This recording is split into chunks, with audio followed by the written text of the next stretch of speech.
Assalamualaikum teman-teman, jumpa lagi ya.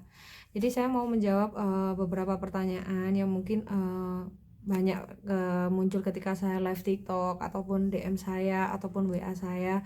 Cuma di sini saya bakal menjawab lebih ini aja deh, per partnya atau lebih spesifiknya ya gitu loh. Jadi enggak saya bahas semuanya dalam satu video gitu. Jadi ini untuk yang ini yang akan saya bahas itu ada pertanyaan dari salah satu temen ya yang sama-sama menderita lambung, mak atau GERD dengan anxiety. Jadi tentang begah, adanya begah, kembung, terus apa namanya kayak demam gitu. Ya memang itu adalah awal-awal yang saya rasakan. Awal-awal yang saya rasakan seperti itu. Jadi perut kembung, terus habis itu begah, saya nggak bisa nafas sampai ulu hati, terus habis itu apa namanya susah BAB, maaf susah BAB, maaf susah, jangankan BAB, buat kentut aja susah. Jadi kayak gitu, itu awal-awal seperti itu memang gitu loh. Dan itu saya sudah mengkonsumsi obat dari psikiater juga, dan waktu itu saya sudah mengkonsumsi obat dari dokter juga waktu itu. Jadi sampai konsumsi ini, sampai makan sayur ini dan sebagainya supaya bisa BAB, supaya bisa apa gitu. Dan itu kembungnya itu biasanya dimulai ketika sore hari. Jadi saya setiap hari itu selalu pakai jaket meskipun kondisinya tidak dalam keadaan hujan atau dingin gitu, enggak. Karena apa? Karena badan demam. Karena badan demam. Jadi setiap hari saya pakai jaket. Terus pada waktu itu sama ibu saya dikasih ini sih, sering diolesi fresh care gitu di badan. Tapi lama kelamaan saya rasakan kalau fresh care, maaf saya nyebut merek ya, itu ada ininya, ada apanya, ada sensasi dinginnya. Jadi saya lebih memilih minyak kayu putih pada akhirnya. Jadi saya lebih nyaman pakai minyak kayu putih meskipun sebenarnya kayaknya kurang gitu ya. Nah, terus kalau pada nanyain apa yang saya lakukan ketika saya ketika saya mengalami seperti itu kayak kembung, terus sesek di ulu hati, itu apa gitu kan. Kalau dari segi fisik yang saya lakukan ke badan saya, itu saya pakai koyo atau salon pas, pakai koyo itu ya, pakai salon pas, itu sudah saya tempel sebenarnya. Makanya saya sampai dimarahin sama dokter saya karena saya waktu itu ada periksa kandungan. Maklum anxiety kan gitu loh, semuanya mau diperiksa. Ada keluhan di sini, dikit-pikirnya udah gini, aduh nanti kalau saya ternyata tiba-tiba ada, maaf nauzubillah min dzalik, ada kista gimana ya, kok nyeri sering nyeri nih. Akhirnya saya ke dokter kandungan, dokter penyakit dalam, intinya gitu. Tapi baik hasilnya, tidak ada masalah. Nah pada waktu ke dokter kandungan itulah saya sama dokter Diana itu beliau bilang, Bu ini posisi salon pasnya tidak pada tempatnya gitu. Tapi gimana dok, namanya juga saya lebih nyamannya kayak gitu. Jadi salon pas itu maaf saya tempel di ulu hati, saya tempel terus maaf di sini di perut sebelah atas, di perut sebelah atas ini, sama di bawah. Jadi saya ketukin sendiri sih, saya ketukin ketika ini bung bung bung gitu, bung bung bung berarti memang dia kondisi tidak baik-baik aja dan saya susah kentut. Nah itu akhirnya saya tempelin salon pas. Jadi kadang salon pas itu 1, 2, 3, 4, bahkan belakang 5, bisa sampai 5. Terus habis itu masih dikasih minyak kayu putih. Mungkin teman-teman ada yang pakai fresh care juga. Iya, saya juga sempat pakai fresh care juga, itu sampai habis berapa botol minyak kayu putih, sampai habis berapa botol. Tapi saya enggak minum antangin, maaf saya nyebut merek ya, saya enggak minum yang sejenis itu. Karena apa? Ternyata di situ ada kandungan yang tidak bisa saya konsumsi di perut saya. Kan kadang ada yang konsumsi sejenis tolak angin atau dan sebagainya, itu bisa mengeluarkan gas. Tapi ternyata saya tidak bisa konsumsi itu. Jadi perut saya tambah begah. Ya kalau saya waktu itu pakai salon pas sih, pakai salon pas. Sudah itu aja, salon pas sama minyak kayu putih itu pagi, iya, apalagi sore, terus malam sebelum tidur. Jadi sampai di tubuh saya itu sampai ini ada bekasnya salon pas karena keseringan saya tempeli salon pas. Saya enggak tahu ya ini bener apa enggak, di kedokteran bener apa enggak, karena saya bukan dokter. Tapi yang jelas ya yang merasakan kan kita waktu itu. Saya merasa nyaman dengan itu, ya sudah saya pakai itu gitu waktu itu. Begitu. Terus kemudian sama makan teratur. Sudah, yaitu tadi 4 jam sekali. Kita makannya 4 jam sekali dalam sehari. Kalau yang parah itu ada yang 2 sampai 3 jam, tapi saya 4 jam sekali. Terus kalau tanya jam berapa, Kak? Di bawah jam 9 itu kita sudah harus makan. Kalau saya sih jam 8, jam 8 tet itu saya pasti makan. Terus nanti setelah sholat zuhur, lapar ndak lapar harus keisi lagi, jadi saya harus makan lagi.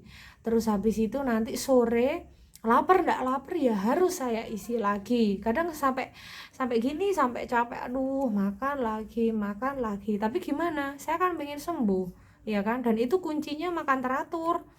Sampai kapanpun kita ndak bakalan sembuh kalau kita ndak makan dengan teratur. Sudah, jangan harap kita bakalan sembuh kalau kita ndak makan dengan teratur. Iya, ada sesak juga, ada gergesi juga. Itu saya alami mungkin sekitar 2 bulanan. Intinya sebelum saya ketemu sama Pati Garut itu saya kayak gitu kondisinya. Terus habis itu kan saya sudah mulai konsumsi Pati Garut, itu tiba-tiba lambung itu agak adem, agak mendingan gitu. Jadi sensasi-sensasi itu sudah mulai berkurang, kayak begah, kayak kembung itu sudah mulai berkurang gitu, sudah bisa BAB. Terus kalau malam sebelum tidur itu saya memang biasanya mengkonsumsi telur rebus. Telur rebus itu kalau di sayanya itu ngefeknya saya setiap pagi bisa BAB gitu kalau telur rebus itu. Kalau kembung ya itu tadi, kalau dari fisik saya seperti itu, jadi pakai salon pas, pakai minyak-minyakan itu sudah, pokoknya gitu, buat supaya gimana caranya. Bahkan sampai saya sering ini posisi apa, maaf ya posisi nungging gitu supaya bisa kentut, sampai kayak gitu. Terus gergesi dan sebagainya, pokoknya intinya saya minum obat dokter itu cuma sebentar. Setelah itu ya sudah pakai yang ini aja, pakai yang alami aja. Sama ini ya teman-teman, kalau yang cocok ya, apa namanya ini, kemangi itu bagus banget. Kemangi itu bagus buat lambung. Saya sudah membuktikan sendiri, kemangi itu bagus. Sebenarnya itu kemangi itu bisa direbus, diambil airnya terus kita minum. Cuman saya juga suka saya pakai buat lalapan gitu, buat kemangi, untuk kemanginya. Kemangi itu bagus buat lambung. Terus saya sama suka konsumsi pare. Jadi pare itu meskipun pahit, dia bagus buat lambung juga. Jadi dia bisa menurunkan ini apa namanya, asam lambung, bisa menurunkan asam lambung. Jadi saya kadang maemnya yaitu kalau nggak sayur bening ya oseng-oseng pare, intinya gitu. Jadi gitu ya, penjelasan spesifik tentang begah, kembung itu diapain aja. Kalau saya ya gitu waktu itu, sama nerima apa adanya, ya wis jalanin aja gitu loh, jalanin aja. Kalau saya pakai itu tadi, pakai salon pas, pakai apa namanya minyak kayu putih, itu pakai itu sih kalau saya. Terus sama dibantu dengan makan yang teratur, makan yang makanan yang sehat. Maksudnya yaitu tadi makan teratur 4 jam sekali, makanan sehat. Terus untuk badan saya tambahin apa namanya, madu itu tadi, tambahin madu. Terus habis itu ya sudah, sama istirahat yang cukup gitu. Saya siang biasanya sih tidur sebentar ya, habis zuhuran gitu tidur. Kadang bisa tidur, kadang bisa enggak, karena ada sensasi anxiety. Sedangkan sensasi anxiety itu kumatnya adalah di atas asar, biasanya sensasinya mulai datang dia gitu. Terus itu ya, kalau saya itu ya, jadi kuncinya makan teratur. Kalau kembungnya bikin yang anget-anget, ini pertanyaan dari Teh Oja ya, ini saya jawab.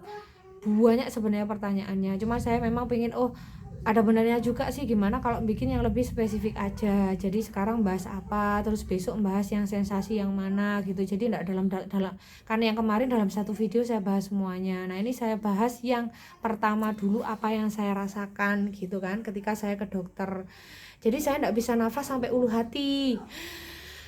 Nah gini nggak bisa nyantol gitu, jadi nggak bisa lepas. Kata dokter bahwa itu asam lambung saya sudah sampai ke ulu hati waktu itu. Ya sudah sih dikasih obat, tapi ternyata lambat laun tetap nggak ada hasil gitu. Akhirnya saya kasih apa salonpas untuk meredakan itu. Sebenarnya nggak boleh sih gitu loh, cuman gimana gitu kan, saya nyamannya pakai itu gitu kan. Terus setelah ketemu Pati Garut udah agak mendingan, jadi sudah nggak terlalu kembung, terus bisa buang gas, terus bisa BAB lancar gitu setelah ketemu Pati Garut. Makanya kenapa kok saya rekomkan Pati Garut. Tapi sekali lagi saya ulangi bahwa cocok buat saya bukan berarti cocok buat teman-teman semuanya.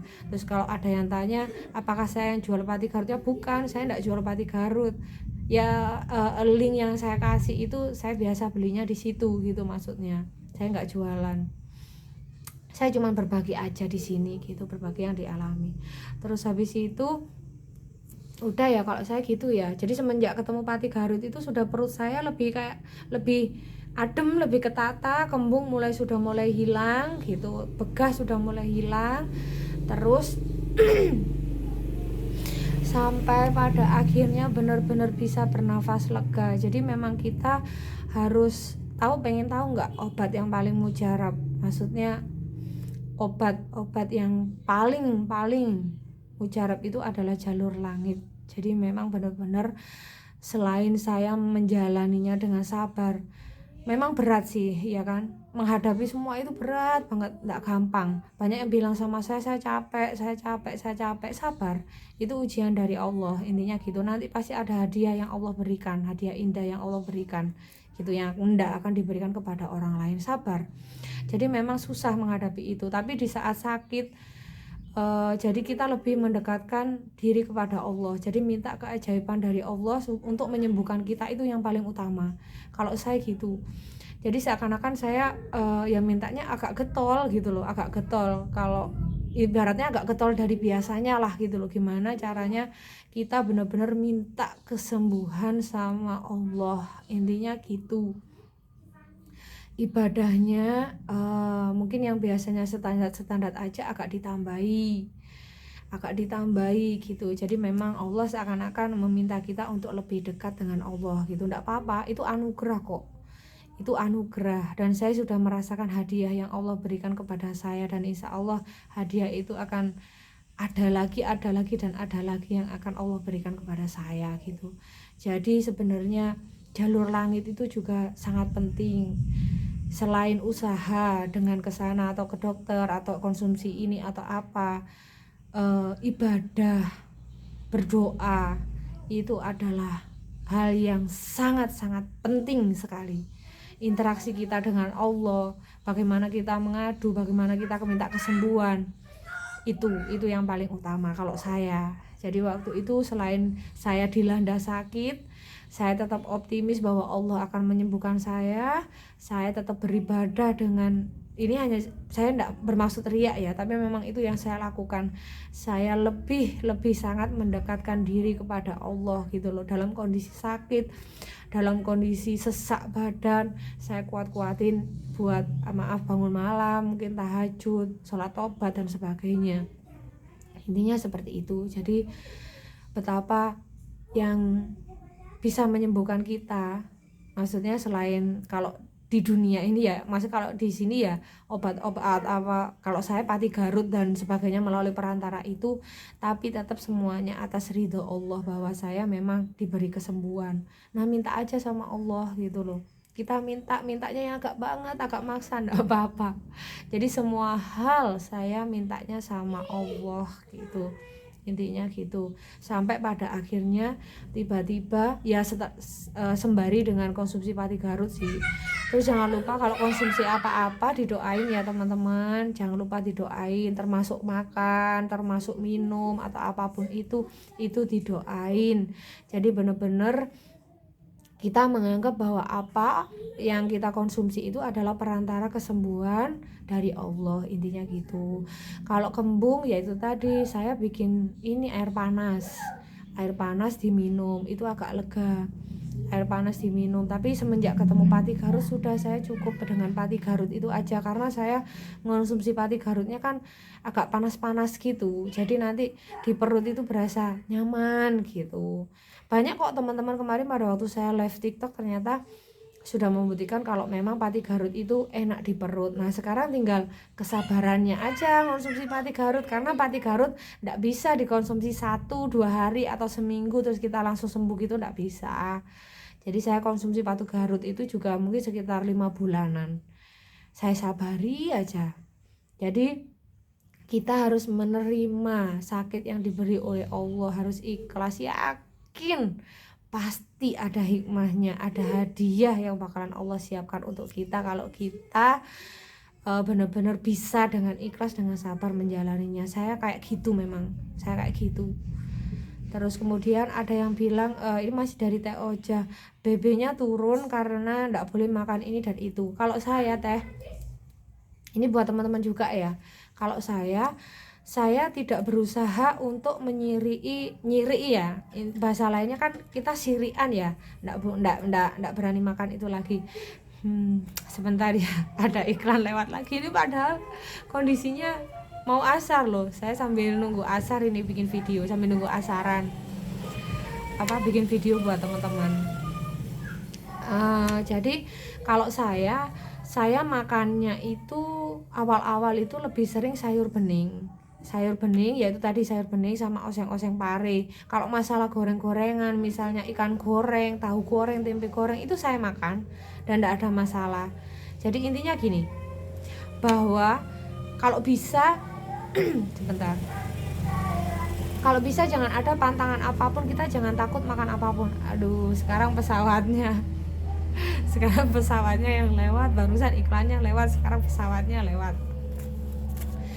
Kecuali yang memang dokter benar-benar larang kepada saya, itu benar-benar saya dengarkan. Berulang kali saya di live, di apa, sudah saya jelaskan ya. Nggak boleh makan kecut, kopi nggak boleh, teh nggak boleh, kubis nggak boleh, sayur sawi nggak boleh, nangka nggak boleh, nangka muda nggak boleh atau tewel, ketan nggak boleh, ya kan. Terus apalagi yang kecut-kecut nggak boleh. Vitamin boleh kecuali vitamin C. Jadi saya kayak jeruk itu juga nggak berani. Sudah sebatas itu aja yang dikatakan oleh dokter saya. Terus kayak susu itu ada yang bisa, ada yang enggak. Kalau susu, waktu itu saya ternyata nggak bisa minum susu, nggak bisa. Jadi saya nggak minum susu, tapi saya ganti dengan buah, buah yang banyak. Buahnya apa? Ya kayak melon, kayak semangka, terus pisang itu ada yang cocok, ada yang enggak. Kalau saya waktu itu awal-awal saya enggak bisa makan pisang. Terus habis itu saya buah apa lagi ya? Terus teman-teman ada yang bisa makan buah naga katanya. Kalau saya enggak bisa karena saya ada darah rendah. Timun itu juga saya enggak berani makan karena saya ada darah rendah. Biasanya darah rendah itu bestian sama lambung, biasanya gitu. Jadi intinya saya enggak berusaha untuk nyarai apapun gitu loh, selama itu ndak ngefek ke kita. Jadi yang bisa niteni adalah kita sendiri gitu ya. Dicoba dulu, coba dimakan. Kalau ternyata ndak ada reaksi apa-apa, misalnya lambung kita ndak begah, terus habis itu perut kita ndak sakit, kita ndak mual atau apapun, ya berarti kita ndak masalah makan itu. Intinya gitu, lanjutin aja besoknya ndak apa-apa gitu. Sama kayak padahal bayam itu mudah dicerna, tapi ternyata saya tidak bisa makan bayam. Itu dari mana taunya ya? Setelah saya makan, bikin sayur bening bayam, ternyata perut saya begah. Nah habis itu tidak saya lanjutin. Terus besok coba sayur apa lagi gitu, dicoba. Oh ternyata ini bisa, ya udah ini dilanjutin. Intinya gitu. Jadi kita yang bisa niteni sendiri makanan-makanan apa yang bisa masuk atau enggak ke kita. Jangan dengarkan kata orang yang katanya enggak boleh makan A, enggak boleh makan B. Loh kita lo belum nyoba. Lagian nyoba enggak bakalan bikin kita mati kok, intinya gitu. Terus kayak kunyit itu ternyata saya enggak bisa, orang lain bisa, saya enggak bisa. Kunyit temulawak itu enggak bisa. Jadi apapun obat yang mengandung kunyit, obat yang dijual, obat herbal yang dijual di toko oren yang mengandung kunyit, saya enggak bisa karena semakin begah. Jadi saya hanya tepung Garut aja. Jadi yang bikin kurus ya karena terlalu banyak pantangannya. Katanya orang nggak boleh makan ini, ya udah nggak dimakan. Nggak boleh makan ini, akhirnya nggak dimakan gitu kan. Padahal kita belum nyoba sendiri, dicoba dulu. Ada yang coklat nggak bisa, tapi orang lain bisa. Saya awalnya coklat nggak bisa, jadi begah, ya sudah nggak saya lanjutkan. Terus roti itu ada raginya sih, jadi cari roti yang kadar raginya itu rendah gitu, karena nanti panas di perut gitu. Kalau tanya roti boleh enggak, boleh, tapi cari yang kadar raginya rendah. Kan ada roti yang mungkin terlalu mengembang, raginya terlalu banyak, lah itu nanti malah bikin perut kita begah. Caranya gimana? Saya juga sama, saya niteni, saya makan rotinya. Kalau roti ini perut saya makmi itu ndak ada masalah, ya sudah saya lanjutin. Intinya gitu. Jadi kita sendiri, jangan dengerin omongan orang, tapi kita yang buktikan sendiri, kita coba. Ndak kalau itu bakalan bikin kita bakalan bikin kita gitu, enggak gitu loh. Dicoba aja gitu loh. Jadi jangan dengerin kata orang. Kalau makan gorengan bisa, ya sudah lanjutin makan gorengan. Saya ndak ada masalah makan gorengan dari mulai sakit gitu, ndak ada masalah. Jadi kadang dibikinin ayam goreng atau apa, lauk-lauk itu semuanya saya makan. Buah jangan lupa ya. Terus kemudian madu jangan lupa. Jadi malahan saya waktu sakit ya memang awal-awal itu berat badan pasti turun. Awal-awal berat badan pasti turun ya, karena mungkin saya memaklumi sih, takut makan ini, takut makan itu. Terus pada akhirnya yaitu diberanikan diri buat nyoba makan apapun, kecuali apa yang dokter katakan, termasuk yang saya katakan tadi. Itu dokter ya yang bilang, ya sekali lagi saya tidak asal nyablak, dan itu berdasarkan pengalaman saya. Apa yang saya ceritakan di sini berdasarkan pengalaman saya tidak mau nambahi, saya tidak mau ngurangi, saya hanya berbagi. Dan saya bukan dokter, tapi saya hanya berbagi tentang pengalaman saya, karena saya udah janji sih pada waktu itu, nanti kalau saya diberi kesembuhan sama Allah, saya bakalan berbagi ke teman-teman yang lain. Jadi kayak bikin video kayak gini gitu loh, kayak sharing sama teman-teman yang lain, berbagi pengalaman bagaimana saya bisa sembuh. Saya sudah bilang gitu sih sama Allah, makanya saya bikin kayak gini. Terus habis itu yaitu buat Teh Oja yang nanyain yang BB-nya katanya sampai turun, udah Teh coba aja apapun dimakan, ya kan, dimakan. Yang penting bukan yang kecut-kecut, yang penting bukan teh, kopi, ketan, itu ndak boleh. Pokoknya apa-apa yang mandes ke lambung itu ndak boleh gitu loh. Kalau masalah makanan ini, makanan itu dicoba aja dulu. Kalau ternyata lambung kita ndak bisa nerima, tiba-tiba begah, ya berarti ndak cocok, sudah jangan dilanjutin. Lah terus nyoba lagi, besoknya coba sayur ini gitu, sayur apa, saya sayur semuanya bisa kecuali bayam. Saya sayur semuanya bisa. Kalau sayur tewel memang enggak bisa kan, masih sayur hijauan kayak selada, kayak apa dan lain-lain, itu kangkung dan sebagainya, saya bisa semuanya. Nah dari situlah, karena saya sudah cobai, jadi intinya gitu, kita harus mengenal diri kita harus mengenal sakit kita, harus mengenal dia. Kita harus tahu, oh iya dia mintanya begini, dia kelemahannya ini, oh dia enggak bisa begini. Nah itu kita harus paham banget soal itu. Nah pada akhirnya ya sudah, karena 4 jam sekali makan ya pasti gemuk. Saya malah naik berapa kilo ya pada akhirnya. Berat badan saya yang sebelumnya saya kurus malah tambah gemuk. Naik sekitar berapa ya, mungkin 7 kiloan, malah naik sekitar 7 kiloan. Karena apa? Makan teratur 4 jam sekali, habis itu konsumsi buah-buahan, habis itu minum madu, ya kan, habis itu ngemil, gimana ndak gemuk, ya kan.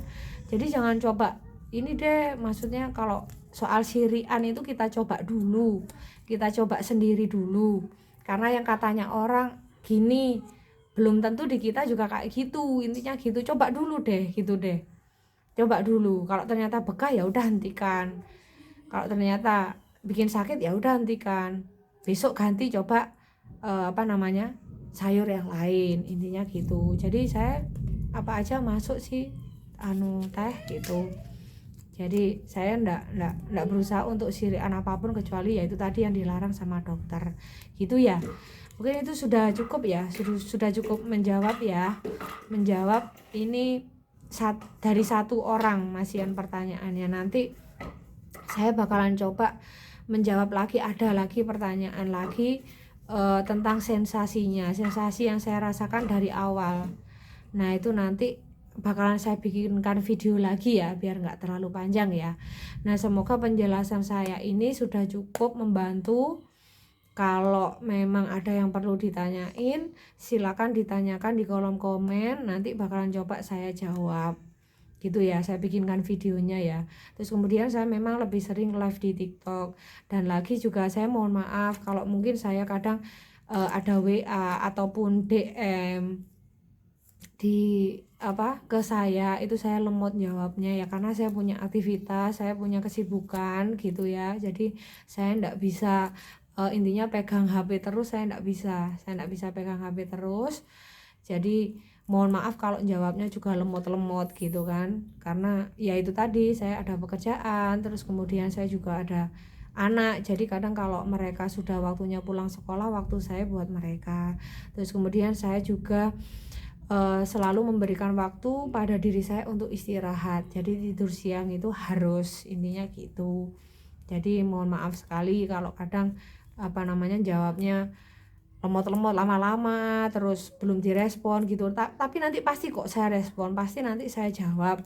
Cuman ya itu tadi, mohon maaf kalau agak lama ya, karena memang aktivitas saya gitu ya. Aktivitas saya agak lumayan padat, sok-sokan lumayan padat. Itu ya pertanyaan, untuk menjawab pertanyaan dari salah satu pertanyaan yang muncul ke saya, kalau nggak salah dari Teh Ocha ya. Nanti saya juga menjawab pertanyaan yang lain, karena kemarin pada waktu live itu banyak sekali pertanyaan, dan saya sekali lagi saya hanya akan menjawab sesuai kadar kemampuan saya. Jadi kalau di luar pengalaman saya yang kemarin saya alami, saya enggak bisa jawab karena saya bukan dokter atau saya bukan apa. Jadi di sini saya hanya menjawab apa yang menjadi pengalaman saya hingga saya bisa sembuh. Terus kemudian intinya saya hanya ingin berbagi aja. Jadi gitu. Jadi saya hanya bisa menjawab sesuai versinya saya, sesuai pengalamannya saya. Gitu ya, ndak saya tambahin, ndak saya kurangi, ndak saya lebih-lebihin, intinya gitu. Karena saya pengen ketika saya bisa sembuh, saya pengen orang-orang yang menderita seperti saya juga bisa sembuh juga gitu. Intinya satu lagi pesan saya, jangan lupa ibadahnya, terutama kita yang beragama Islam, ibadahnya agak diketatin lagi, interaksi dengan Allahnya agak diseringin lagi, mintanya agak diketolin lagi, benar-benar minta kesembuhan dari Allah. Ndak ada sesuatu yang ndak mungkin, kun fayakun. Jadi kalau Allah sudah berkehendak pasti bakalan terjadi. Jadi kita harus ya, kalau banyak waktu luang dipakai buat ngaji, jangan lupa zikirnya. Oh iya, terus kemudian kemarin ada yang bilang, nanti saya jawab deh, saya bikinkan videonya. Ada yang kalau malam itu suka geragapan terus tidurnya kayak keganggu gitu. Jangan lupa surat Al-Mulknya ya dibaca ya kalau mau tidur ya. Saya selalu menerapkan itu. Terus tangan juga tetap zikir sampai saya tertidur, intinya gitu. Terus lagi ya itu benar-benar minta perlindungan dari Allah. Sama satu lagi nanti bakalan saya bikinkan juga insya Allah tentang ruqyah. Jadi saya selain itu saya juga ruqyah juga, saya juga melakukan ruqyah, jadi bisa lebih tenang gitu ya. Mungkin sampai situ dulu menjawab satu pertanyaan. Besok insya Allah, besok atau lusa, pokoknya kalau saya ada waktu saya bikinkan video lagi untuk menjawab pertanyaan dari teman-teman ya. Harap sabar ya, sabar. Ya udah gitu aja, karena di sini sudah mau asar. Saya mau persiapan untuk asar ya. Jangan lupa sholatnya, jangan lupa ngajinya, jangan lupa zikirnya, jangan lupa kita harus sangat mendekatkan diri kepada Allah gitu ya. Terima kasih teman-teman, sampai ketemu lagi di video berikutnya. Assalamualaikum warahmatullahi wabarakatuh.